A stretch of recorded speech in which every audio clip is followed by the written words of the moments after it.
राधे राधे प्रभु जी, आप सबका राधे राधे। आप सभी अच्छे होंगे, स्वस्थ होंगे और प्रसन्न होंगे। आप सबका मेरे YouTube चैनल पे हार्दिक अभिनंदन है, स्वागत है सबका। आज का बहुत ही सुंदर प्रसंग है, झरने ने मार्ग बदला। ये बात उस समय की है जब हमारे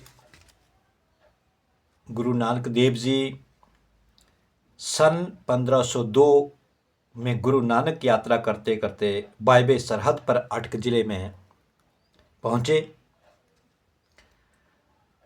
वहाँ एक टिल्ले पर हसन अब्दुल नाम के एक फ़कीर रहते थे, उस टिले के ऊपर, जिन्हें कंधारी फ़कीर भी बोलते थे। कंधारी फरी की कुटिया के पास से एक झरना बहता था। बाला मर्दाना वहीं से पानी लाते थे। मर्दाना जी जाते थे, उस झरने में से पानी लेके आते थे। नानक जी कुछ समय वहाँ पर रहे। लोगों को सत्संग मिला, प्रवचन मिले सुनने के लिए गुरु नानक देव जी के। लोगों की सूझबूझ बढ़ी तो भीड़ बढ़ती गई। संत पहुँचे हुए हो, आत्मज्ञानी हो, उनके सत्संग को सुनने के लिए, उनके प्रवचनों को सुनने के लिए लोगों को इकट्ठा होना लाजमी है। बहुत से लोगों की भीड़ वहाँ पे बढ़ने लगी। नानक की कीर्ति देख करके उस कंधारी फकीर के चित्त में ईर्ष्या उत्पन्न हो गई। जो फकीर वहाँ पे उस टिले के पास वो रहता था, और जब उस फकीर ने देखा कि ये जो कोई बाबा जी आए हैं दाढ़ी वाले, इनके पास बहुत से लोग इकट्ठे हो रहे हैं, उनका सत्संग, उनका प्रवचन सुनने के लिए जा रहे हैं, तो उस फकीर के मन के भीतर ईर्ष्या पैदा हो गई है। आज हमारे आपके मन के भीतर भी ईर्ष्या उत्पन्न हो जाती है, दूसरे के धन वैभव को देख करके, गाड़ी बंगलों को देख करके ईर्ष्या हो जाती है। और ईर्ष्या होने से क्या होगा? अपने ही देह का नुकसान होगा। तो नानक जी की कीर्ति देख करके उस कंधारी फकीर के चित्त में ईर्ष्या उत्पन्न हो गई। कंधारी ने बाला मर्दाना से कहा, जो गुरु नानक देव जी के साथ उनके शिष्य रहा करते थे, संग में रहा करते थे, बाला मर्दाना,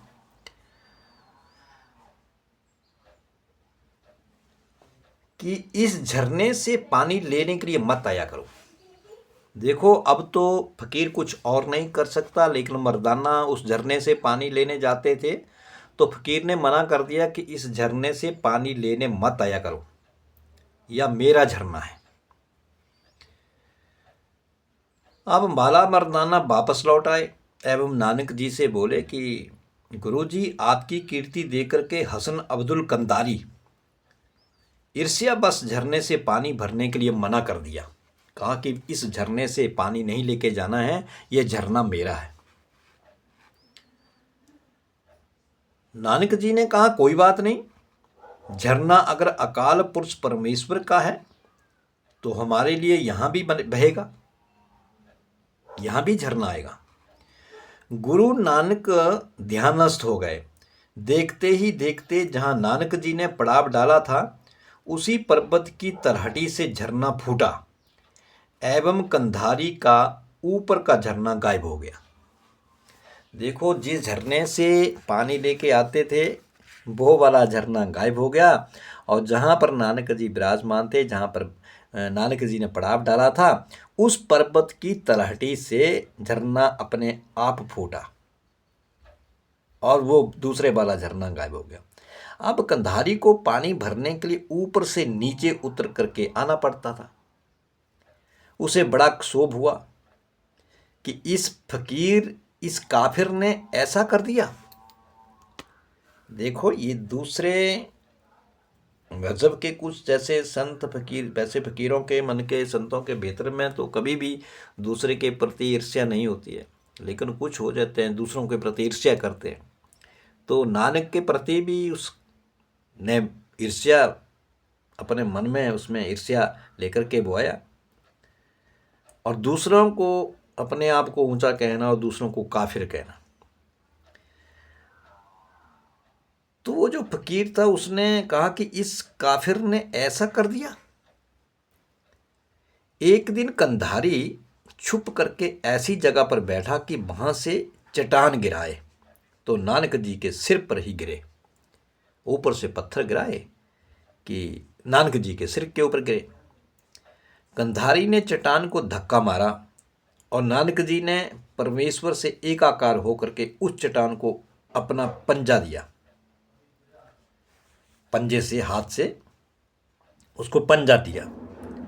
वह चट्टान वहीं रुक गई। आज भी नानक के भक्त उस जगह को पंजा साहिब के नाम से पूजते हैं।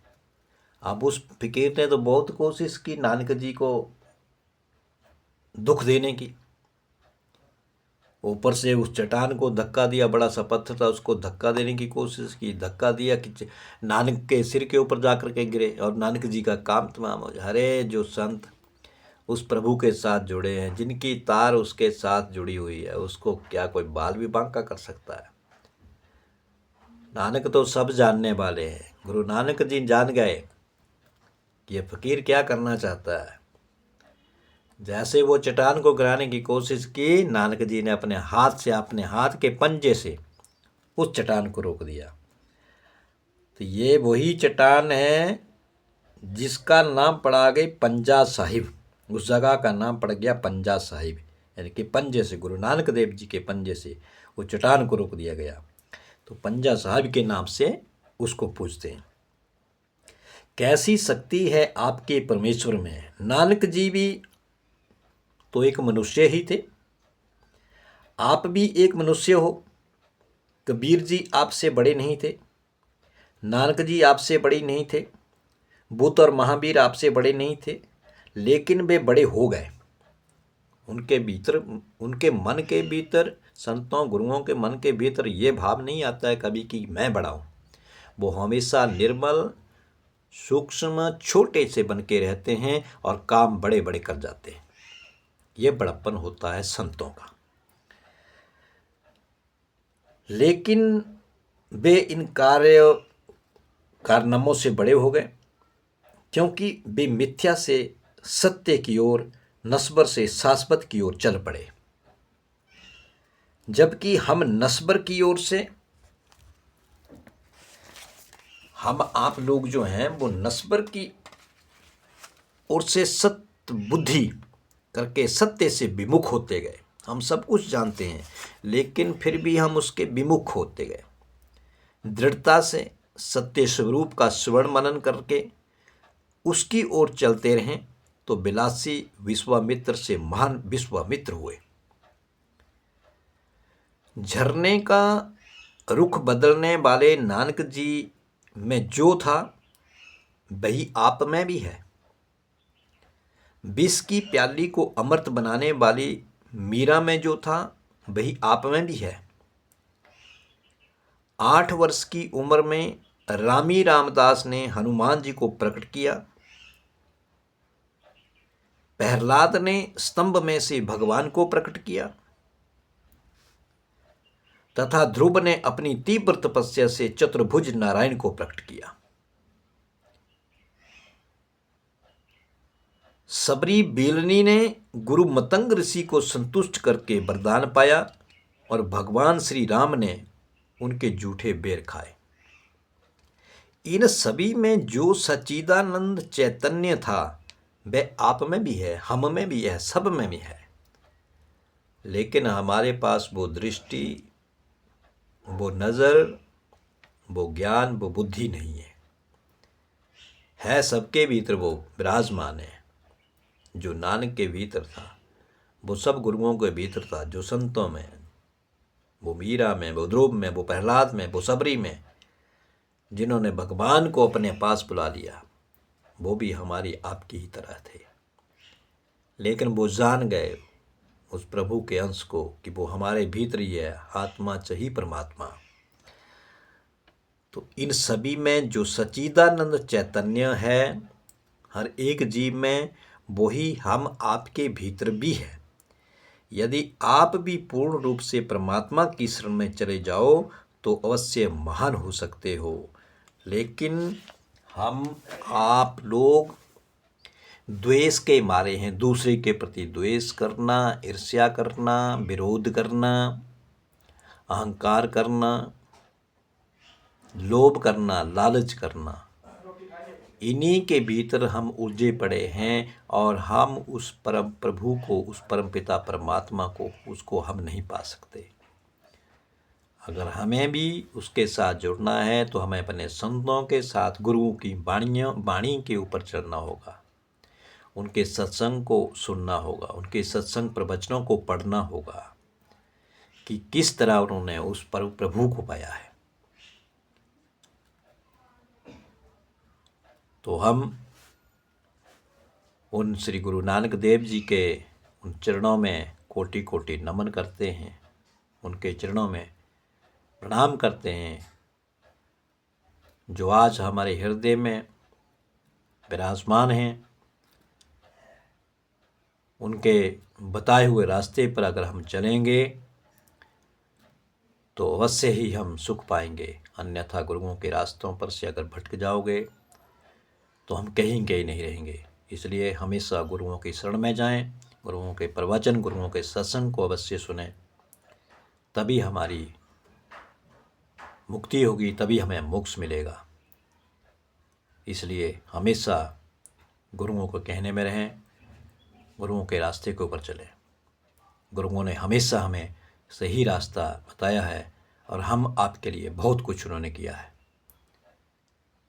तो आज का प्रसंग ये आपको कैसा लगा अवश्य लाइक करें, कमेंट करें और मेरे YouTube चैनल को सब्सक्राइब करें। सबको राधे राधे।